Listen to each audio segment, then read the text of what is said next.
like to welcome our first speaker today, Adjunct Associate Professor Ian Gray. Ian is Adjunct Associate Professor with the ILWS and is based in Wagga Wagga. His research has spanned many rural issues, including transport. Most recently, he was involved in a large-scale research project focused on regionalism and federalism funded by the Australian Research Council. He's published in many national and international academic journals and written 2 books for Cambridge University Press. Until recently, he was an executive member of the International Society for the History of Traffic, Transport and Mobility, and he's also Honorary Research Officer of the Lachlan Regional Transport Committee. So I'd like to get you to welcome Ian to the podium. Thank you. This is actually the third get-together we've had on regional rail issues. The first one was in 2007 in conjunction with the Railway Technical Society. Thank you very much to those of you who are survivors of that one, and thank you for your continuing support. Firstly, why rail? Well, it's pretty straightforward in a lot of ways. I mean, the costs are lower.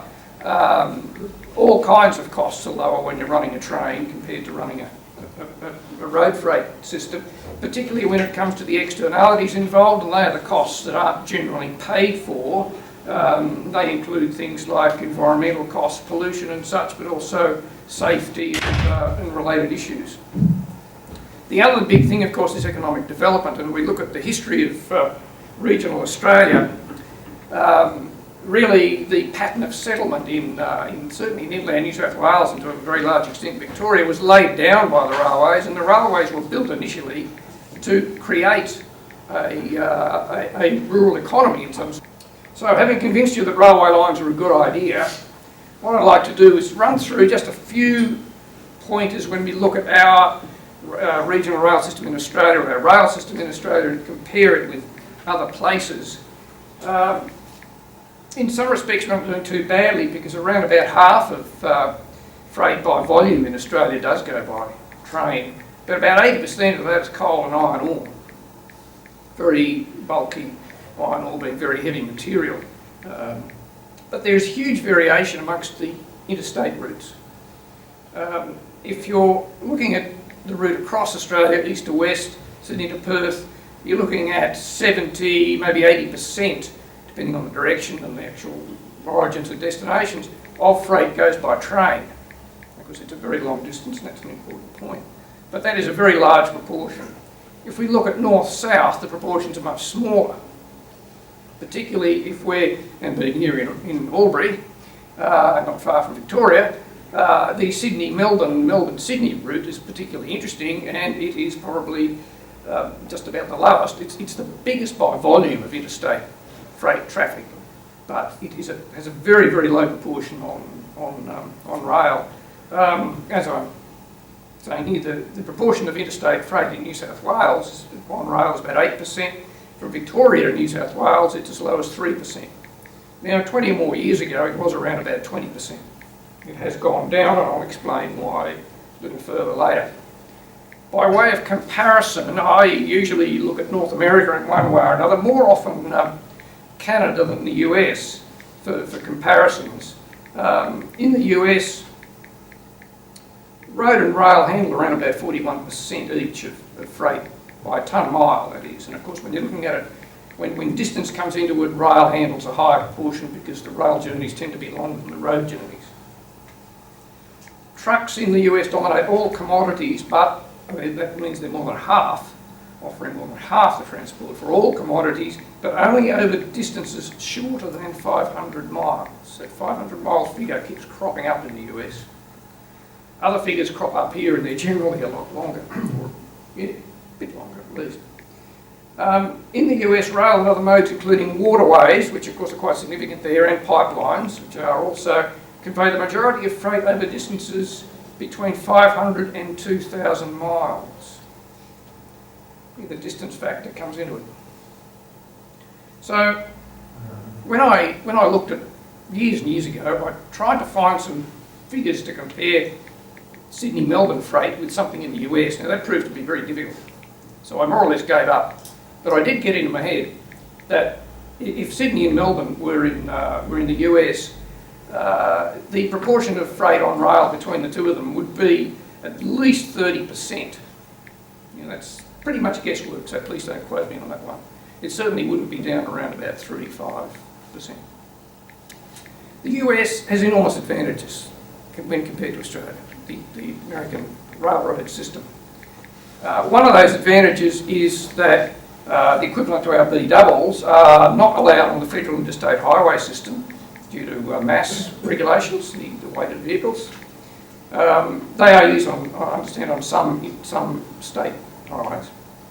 But the interesting feature I mentioned a few minutes ago, that 20% figure, we had 20% of roughly Sydney, Melbourne, Sydney freight on rail 20 or more years ago. The decline, the rapid decline that's happened, roughly coincides with the introduction of B doubles. And as I'm sure that the road freight industry would remind us, we have a very, very efficient road freight industry by international standards. We don't have such an efficient rail freight industry, unfortunately. And second point on this particular slide explains part of that. Some years ago, from I think the 1980s, Americans invested very heavily in their infrastructure, in their track, to enable what they call the double stacking of containers. Double stacking means literally putting one container on top of another in each wagon, so it effectively doubles the capacity of a train. So in America, and their trains, as I'm saying here, their trains are 30% and more longer, where we talk about the maximum length of train on this line through here at 1.8 kilometres. 2.4 kilometres is more the norm in North America.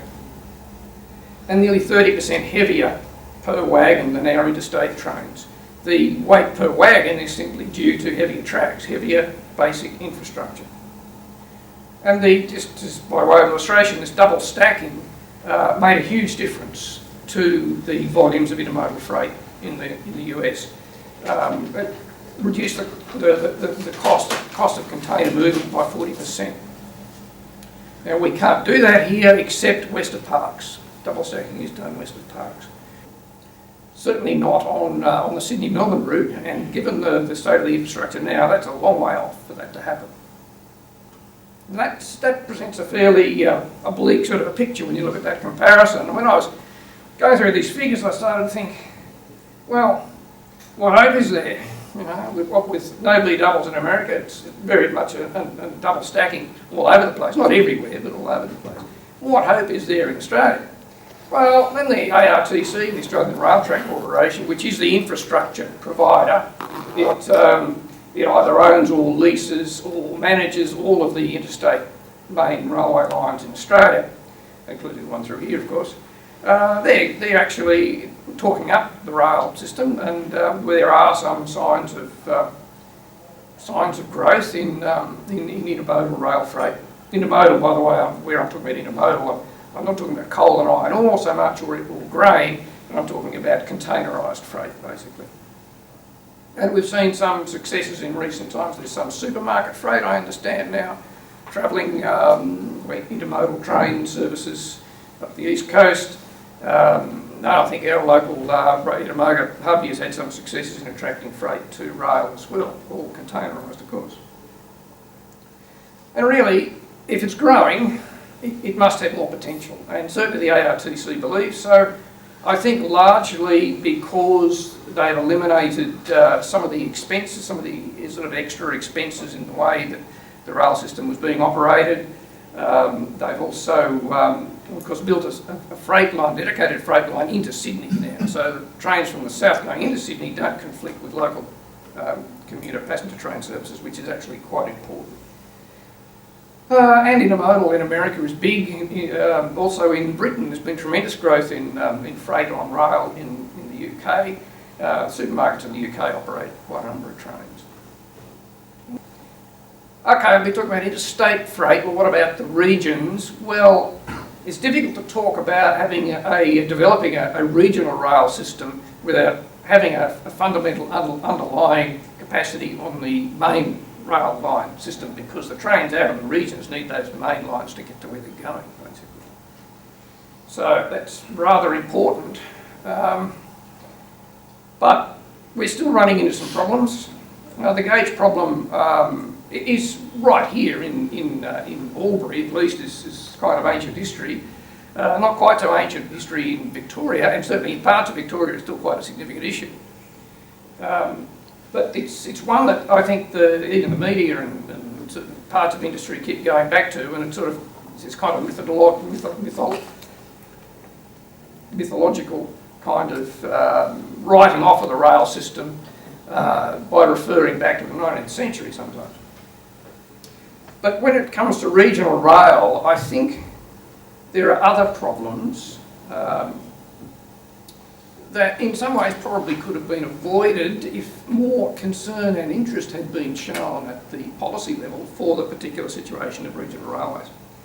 And one is that the whole privatisation process for rail freight in Australia and all the mainline, all the freight systems other than Tasmania in Australia now have been privatised with the sale of Queensland Rail relatively recently. Even though there was certainly recognition at the policy level that this process of privatisation and the idea of competition, of instilling competition amongst different train operators using the same tracks, that was just applied universally, even though there was certainly awareness at the policy level that it really wasn't going to do the regional lines any good at all. The other thing that I like to raise is that our branch line system became known as the grain line system. And much to the annoyance of some councils, particularly Warrenshire and New South Wales, some of those branch lines carry a lot of freight other than just grain.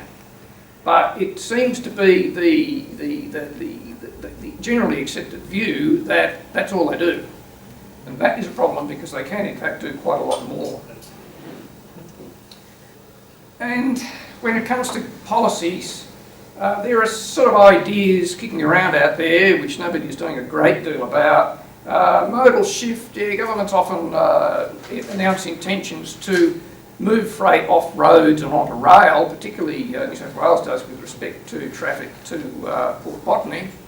But there's really not much. I mean, the US federal government actually has a policy of 50% of land freight to be moving further than 500 miles to be on rail, and they're probably not all that. They're much closer to that target than we are. But there's certainly no equivalent in Australia. The other thing where the whole policy process towards privatisation has kind of let us down a bit is that there's no market for second-hand equipment in Australia. So it's very, well, there's a number of reasons. That's one of the reasons why, it just happens to be the one I've chosen today. There's a number of reasons why it's very difficult to start up a small rail operation in Australia. In North America it is a whole lot easier, and it has a certain amount of state facilitation as well.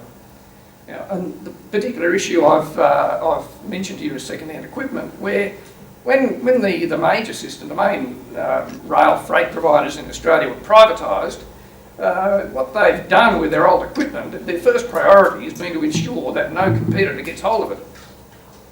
So it's in many cases just being put to disuse or gone to scrap or whatever, whereas in North America that would be made available on a market, and it would most likely be sold to a smaller starting up maybe operation who could make good use of it. Now this is partly because we haven't differentiated the regional system from the broader rail freight system in Australia.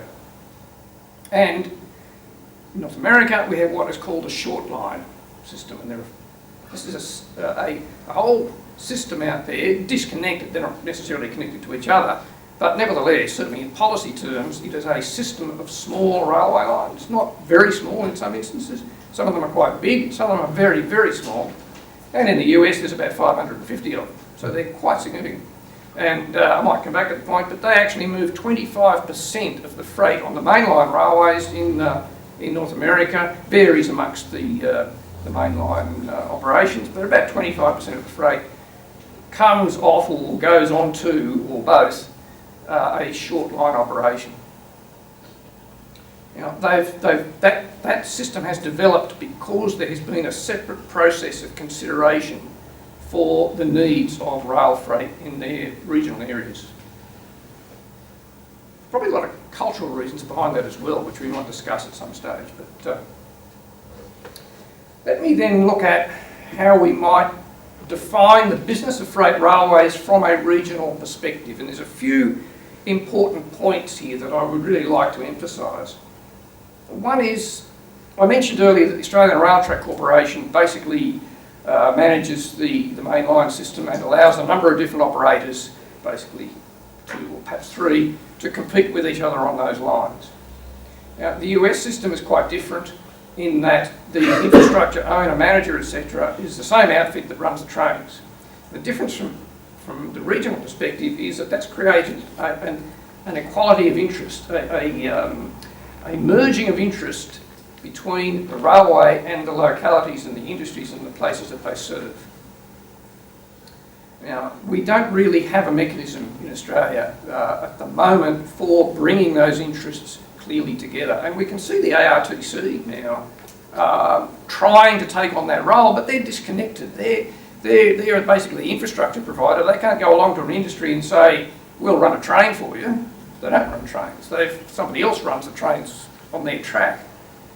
Whereas a vertically integrated operator could go along to an industry and say, yeah, we've got the tracks, we've got the trains, we'll pull your stuff for you. More complicated here.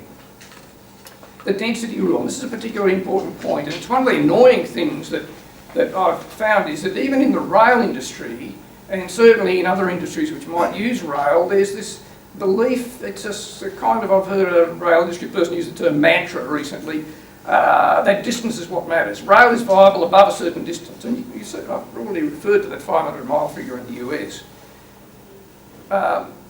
Yes, but density is what really matters. The more traffic, the more volume of freight you've got on a railway, the more viable the railway is going to be. That's basically the golden rule. And in my view, in my reading of these issues, it breaks the distance rule. In other words, distance doesn't matter if you've got enough volume. And that point has really been very consistently ignored to the point of just not meaning anything. I even remember, look, just as a personal reflection, a conversation, brief conversation I had with a mining industry person who, when I suggested that a fairly short line of railway could be quite useful, that person said, oh no, rail's only viable over very long distances. Well, I don't believe that's true, and I think there's probably enough experience in Australia even now in our circumstances to show that that's not the case. Or at least it's misleading. A couple of issues though arise when we start looking at that, and one is the concept of the anchor shipper. Now I use the term shipper here, it's an American, very much North American term. It's basically the customer of the railway, but it's the customer that uses the rail freight service of the railway company. I think some of the smaller railway companies probably very wisely diversify into other activities. So they may have customers to whom they sell other products other than straightforward rail freight. The anchor shipper is the one who provides the volume necessary to maintain the viability of a particular line. That anchors the business of that particular railway. Now, once a railway business is anchored, then it can look for and start developing other sources of freight, other sorts of other volumes, other business, and so on it goes, and the more viable it becomes. It's very important, and it's very controversial in the US because an anchor shipper, where there's an anchor shipper, that can also mean that that shipper is dependent on the railway, just as the railway is dependent on that shipper. So that issue has led to a vast amount of regulation and deregulation, and possibly even in America now there's discussion about re-regulation, so that nobody takes advantage of those shippers who are effectively tied to the railway. Another thing is the last mile. We're always hearing from the road transport industry, and for good reasons, of course, about the last mile. They can't get their trucks the last mile in inverted commas to the warehouse, to the factory, to the whatever it is, because of road restrictions, usually mass limits or whatever. And the railway can, in some instances, but there is a railway equivalent of the last mile in North America. There's lots of railways in America that provide that kind of last mile because they're connected directly to the factory or the warehouse or whatever. Doesn't happen so much here. We rely far more heavily on intermodal traffic here, which isn't entirely a bad thing, except that there are instances in America where they don't have that transshipment cost of moving from truck onto train. Regionalisation, well, this is really my area of expertise more than any other, I guess. And I in some historical work I did years ago, attributed a lot of the problems of regional rail to a highly centralised administration that we had in New South Wales and Victoria particularly, perhaps also in South Australia, maybe a little less so in the other states, but a highly centralised model of management in the railway organisations, I think, has basically highly constrained the development of regional rail freight. In contrast with that, the very localised model of rail management that the short line system often has, not always, that some of the short lines are actually quite big undertakings. They're more regional, state level undertakings in the US. But a more localised or regionalised model does have advantages because it can bring together local interests in industry, local interest in cheaper transportation. The idea, when we're considering regionalisation, is to take those advantages, but at the same time avoid the disadvantages of kind of a spatial focus. And those disadvantages of parochialism, we're just going to look after our own, and loss of that wider angle.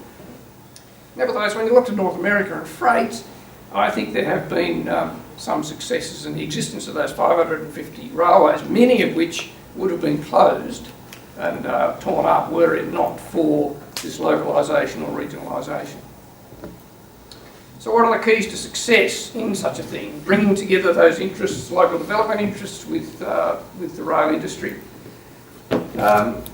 Recognising mutual interests without regard to current institutional boundaries. Now this is no great problem really, because we have all sorts of regional organisations out there which aren't they're often criticised for being sort of non-democratic in as much as their membership isn't directly elected by the population.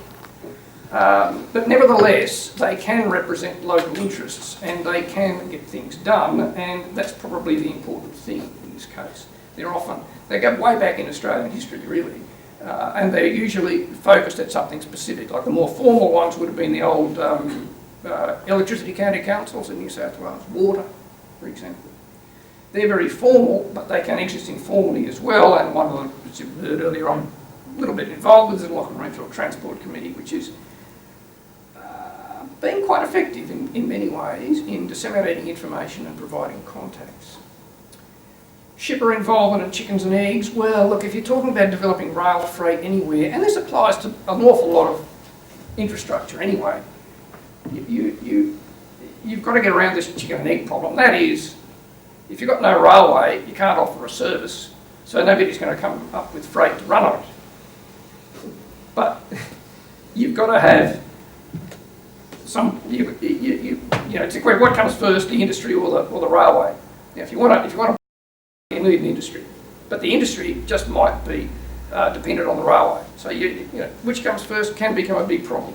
Now, this applies in all sorts of things. It even in principle applies to road transport. If you want to build a freeway, well, you've got to count on enough people using it. But generally speaking, that's assumed that that's going to be the case anyway, and so they go ahead. And sometimes they sort of go a bit wrong, like some road tunnels and such.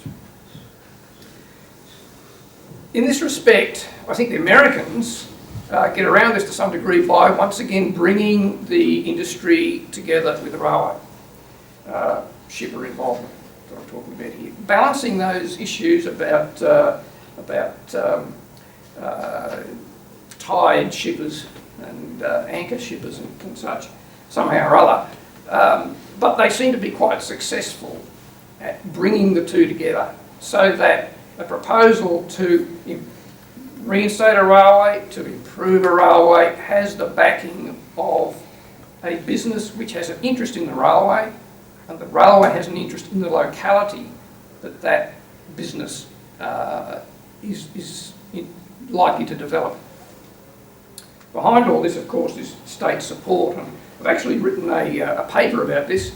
One of the interesting places where you see a state government-led mechanism is the state of Texas in the US. Now, I'm not going to go into that in any detail, but they actually have facilitated a large number of what they call rural rail transportation districts, I think they're called, which involve one or two local councils. Well, some of them are just single councils, none of them are multiple councils. which seemed to me to be a pretty good idea, and it does seem to work. So, in conclusion, when we consider the 25% of mainline freight in North America which comes from short lines, maybe we can see some prospect for a contribution to an increased modal share for rail freight in general from development of a regional system. And we can see signs of interlocal and interregional cooperation in Australia. I think we might hear a bit about that in a minute from Reid. And the local regional transport committee is an interesting one in a way, not just because I have to be involved with it, but because it's actually reached well beyond its region to make contacts with organisations at the other end of the freight task. Origins and destinations. Bringing the two together is very important. So I'm basically arguing that this regional approach has some merit. There are models by which state government and even federal government could get involved. The recent infrastructure development is generally more viable now. I mean, the rail system is starting to look a bit more viable. We don't want the regions to miss out on this. So the time is right for reconsideration of the way we've organised and treated our regional rail system. And that sort of a movement may prompt some reconsideration of related issues, including back to the vertical integration issue, for example. Back to this problem we got with the big corporations, but basically denying opportunities to others who might use their second-hand equipment. I think those sort of issues really should be on the agenda as well. And at that point, thank you very much.